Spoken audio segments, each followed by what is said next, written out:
আসসালামু আলাইকুম আফরা ভাইয়ারা, কিতা হরুন বালা আছেন আর একটা নতুন রেসিপি নিয়ে এলাম আপনাদের মাঝে। এত সুন্দর কইরা মজার পিঠা তৈরি করে নিতে পারবেন শুধুমাত্র সিদ্ধ চাউলের গুঁড়া থাকলে। আমি সিদ্ধ চাউলের গুঁড়া দিয়া আজ এত সুন্দর কইরা পিঠা তৈরি করে নিব।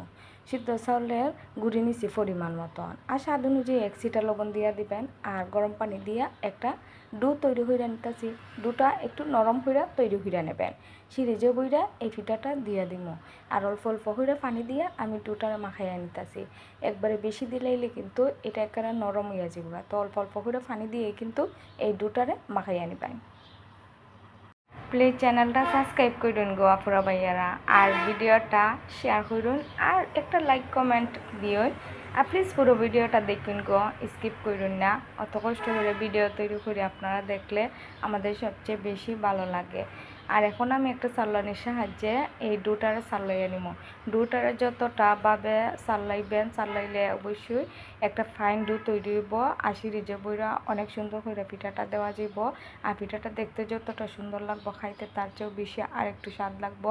দুইটা ভাগে ডোটারে ভাগ করে নিছি, একটা ভাগও খাওয়ানোর হলুদ এড করছি, আর একটা ভাগ সাদা রাখি দিছি। আর আমি এখন সিরিজে বইরা নিছি। ডোটা বইরা নেওয়ার পরে পলি ব্যাগের মধ্যে দিয়া দিতেছি। কলা পাতার সুবিধা নাই, তাই কলা পাতাতে দিতে পারি নাই। আর খাদ্যের মধ্যে গুড় শেপের জন্য একটা ডিজাইন এঁকে নিছি সহজের জন্য। আর আমি আমার মন মতন করে একটা ডিজাইন দিয়ে দিতেছি।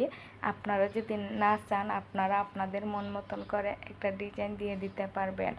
আর অবশ্যই সিদ্ধ চালের পাপড়াটা খাইতে অসাধারণ একটা টেস্ট পাওয়া যায়।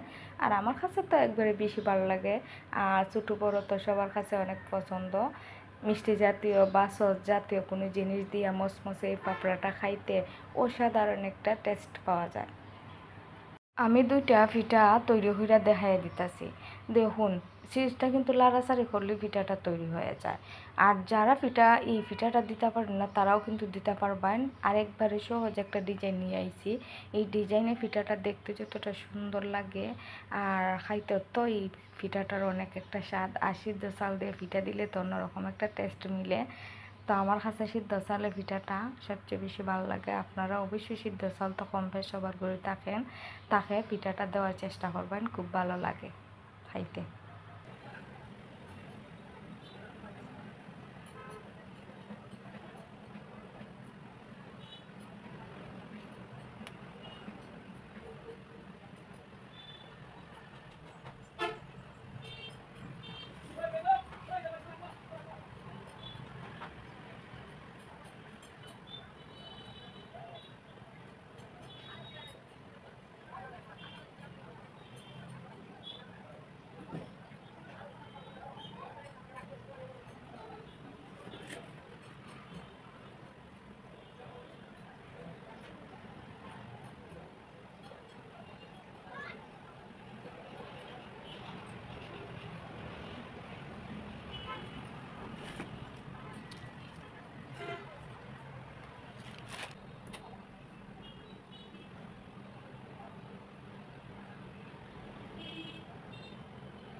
আমি অনেকগুলা পিঠা তৈরি করে নিছি। এখন পিঠাটা সিদ্ধ দিব।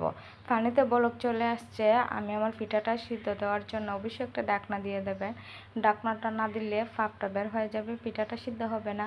আর 2 সেকেন্ড সময় লাগে পিঠা সিদ্ধ হতে। আল্লাহ হাফেজ। অন্য একটা রেসিপি নিয়ে আবারও চলে আসবো।